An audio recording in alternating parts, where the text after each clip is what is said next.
자, 여러분들 안녕하십니까? 반갑습니다. 2020년 4월 14일 장마감 방송을 하도록 하겠습니다. HLB는 간만에 좋은 모습을 좀 보여줬습니다. 약 10%, 9.99% 상승한 10만 6,800원에서 마감을 했는데요. 잠시 후에 설명을 좀 드리도록 하겠고요. 우선 시장을 살펴보고 오도록 하겠습니다. 보시는 게 코스닥 지수인데요. 잘 안 빠져요.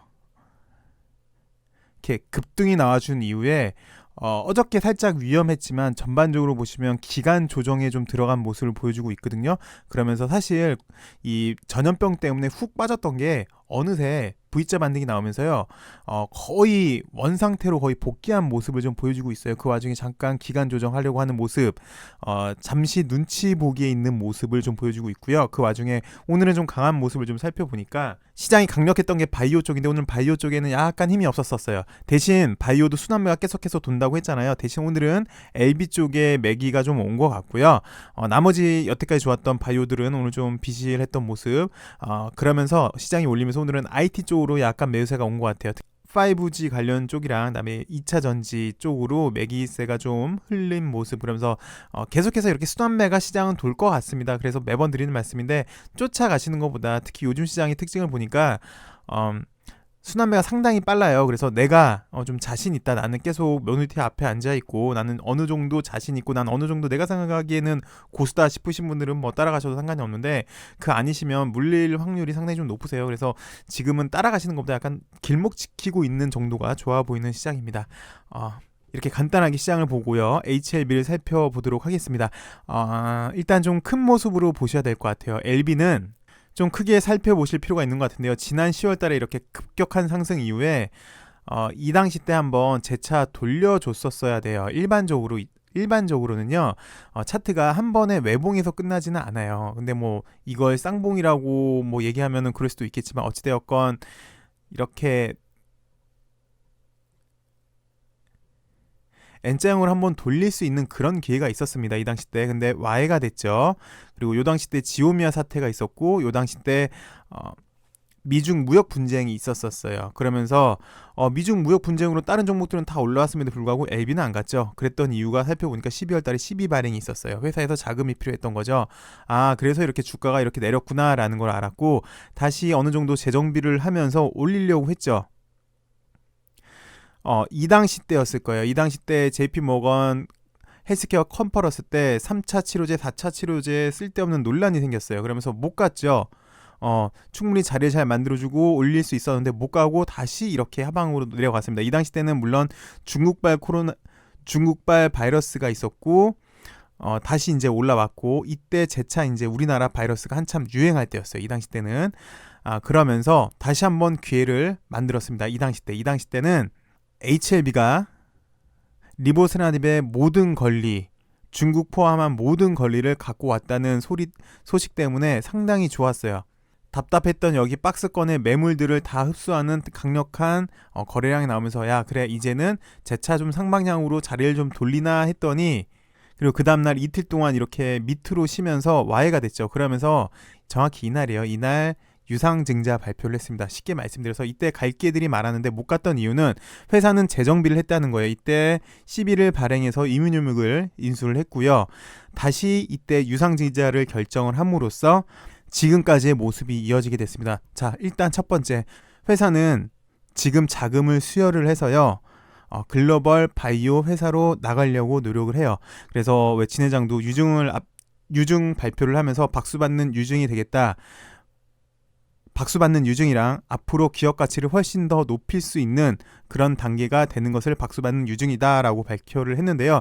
자, 그래서 유상증자 이후의 절차를 보시면, 주주배정 유상증자잖아요. 주주배정 유상증자라 함은 주주들에게 더 이익을 주기 위해서 할인된 가격으로 주주들에게 주식을 배정받을 수 있는 권리를 주는 겁니다. 그래서 1차 발행가, 2차 발행가 중에 낮은 가격을 주주들한테 선택해서 거기서 약 20% 할인된 가격으로 줄 수 있는 건데요.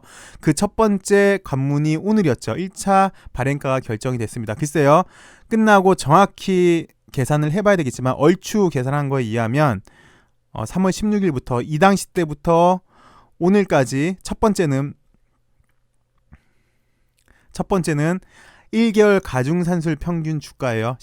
1개월 가중산술 평균 주가. 근데 이 가중산술 평균 주가가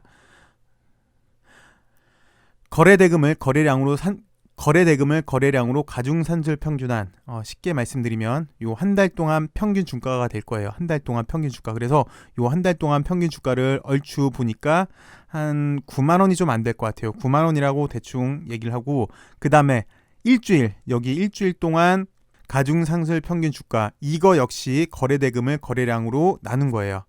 그래서 이거를 약 보시니까 일주일 동안 얼추 한 9만 5천 원. 그래서 한 달은 9만 원, 일주일은 9만 5천 원, 오늘은 약 10만 원이라고 해서, 여기 오늘은 종가입니다. 오늘은 거래대금을 거래량으로 가중산술 평균한 거 아니에요. 오늘은 기산일 종가예요. 종가 약 10만 원으로 계산해서 9만 원, 9만 5천 원, 10만 원 나누기 3 하면은 약 9만 5천 원 정도가 되지 않을까 싶어요. 물론 정확한 금액은 이렇게대로 해봐야 돼요. 그래서 한 9만 5천 원. 그래서 애초에 회사에서 목표한 가격 정도가 되지 않을까 좀 조심스럽게 생각이 듭니다. 근데 그 중에 요 금액이랑 오늘 종가랑 낮은 금액이잖아요. 근데 딱 보셔도 오늘 종가가 높기 때문에 한 달, 일주일, 오늘 종가 나누기 3한 게 아마 기준 주가가 될 것 같아요. 그래서 기준 주가 곱하기 80% 나누기 1.02 정도가 되겠네요. 그게 이제 1차 발행가가 되는 겁니다. 다시 한번 1차 발행가, 오늘 요거 1개월, 일주일, 오늘 종가 나누기 3한 거랑 그거 곱하기 80% 나누기 1.002가 좀 안 돼요. 그러게 하는 게 이제 1차 발행가예요. 저는 왜 이렇게 말씀을 드리냐면, 저는 여러분들한테 설명을 참 잘 드린 것 같은데, 아무리 봐도 제가 설명이 좀 부족했던 것 같아요. 내가 설명을 좀 잘못한 것 같아요. 잘 이해를 못 하시는 분들이 계셔서 다시 한번 이렇게 2번씩 설명을 드린 거예요. 다시 한번 느꼈어요. 저는 오늘 1차 발행가가 결정된다 그랬는데, 그럼 여태까지 1차 발행가는 얼마였나요? 그리고 오늘은 1차 발행가 결정이 아니라 오늘 갖고 있어야지 유상증자 참여하는 거 아닌가요? 라는 질문들이 꽤 계시더라고요. 그래서 내가 정말 설명을 잘해야 되겠구나를 다시 한번 느꼈습니다. 어쨌든 오늘 1차 발행가는 이렇게 결정이 되는 거예요.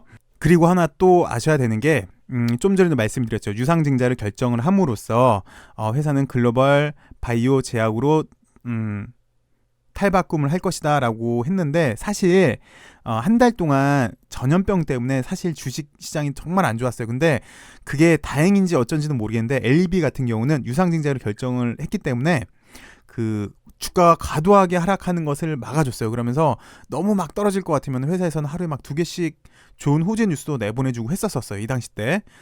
그리고 좀 안타까운 건 시장이 이제 올랐는데 LB한테도 좋은 호재거리가 많았었죠. 이뮤노믹에서 백신 개발도 있었고, 계속해서 적응증 확대되는 뉴스도 나왔는데도 불구하고 LB는 좀 못 갔거든요. 근데 그 못 갔던 이유가, 일단 1차 발행가라는 게 있었기 때문에, 유상증자라 함은 주주들한테 배정을 해주는 건데 1차 발행가, 2차 발행가 중에 낮은 거, 어찌되었건 낮은 거면 되는 거잖아요. 그래서 좀 더 싼 가격으로 주주들한테 주는 거잖아요. 그래서 오늘은 어쨌든 여태까지 주식이 못 갔다면 그 족쇄가 어느 정도 풀린 날이 됐어요. 근데 그러면 이제 이 제한사항이 없이 훨훨 여태까지 그렇게 좋았던 이뮤노믹 백신부터 시작해서 적응증 확대부터 시작해서 등등등등 상당히 좋은 뉴스가 많이 나오는데, 이 뉴스들, 묻혔던 호재들이 다시 소환돼서 뻥뻥뻥뻥 날아갑니까? 제한이 없습니까? 라고 물어보신다면 이런 제한이 있긴 있어요. 여기 지난번에도 제가 한번 말씀을 드렸는데, 2차 발행가에 산정하면서 여기 원래는 1차 발행가, 2차 발행가 중에 낮은 금액인데, 요거랑 1차 발행가, 2차 발행가 중에 낮은 금액과, 그다음 여기 청약일정 과거 3거래일부터 5거래일까지의 가중산술 평균 주가의 60% 한 거랑 높은 가격이 확정 발행가액이 돼요. 이거는 제가 2부에서 다시 한번 설명을 드릴게요. 근데 그럼에도 불구하고 일단 내일은 이제 투표를 하셔야 되겠고, 내일 투표하시고 그 다음날 까지 매수를 하셔야 여러분들은 유상증자에 참여할 수 있는 조건이 되세요. 근데 물어보시는 분들이 계시더라고요. 자, 그럼 유상증자에 참여하는 게 좋습니까, 안 좋습니까? 라고 물어보시는데요. 일단 기본적으로 여러분들 투자 성향에 따라 이제 달라지겠죠. 그리고 LB가 얼마만큼의 비중이 있는지도 틀려지겠고, 여러분들의 포트폴리오에 따라 틀려지겠는데요. 일반적으로 제가 좀 전에 설명드렸지만, 유상증자라 함은 주주들한테 최대 이점을 주기 위해서 할인된 가격으로 배정을 해줘요. 그렇기 때문에 가격적인 측면에서 봐서는요, 유상증자를 받는 게 가장 싼 간격이 맞습니다. 일반적으로는 제일 저렴한 가격으로 받을 수는 있어요. 일반적입니다. 가격적인 측면을 고려했을 때 유상증자 받는 게 상당히 유리하시긴 하십니다. 예. 그렇게 말씀을 드리고 싶은데, 대신 뭐 비중이 워낙 많거나 뭐 그러시면 약간 좀 그런 사정들은 틀려질 수도 있겠죠. 그리고 제가 이제 2부에서는 지난번에도 잠깐 말씀을 드렸는데, 권리락이랑 아까 좀 전에 말씀드렸던 그런 제한 사항에 대해서 계산하는 법을 다시 한번 좀 설명을 드리도록 하겠습니다. 어찌되었건 가장 큰 족쇄였던 1차 발행가는 오늘로써 마무리가 된 모습입니다.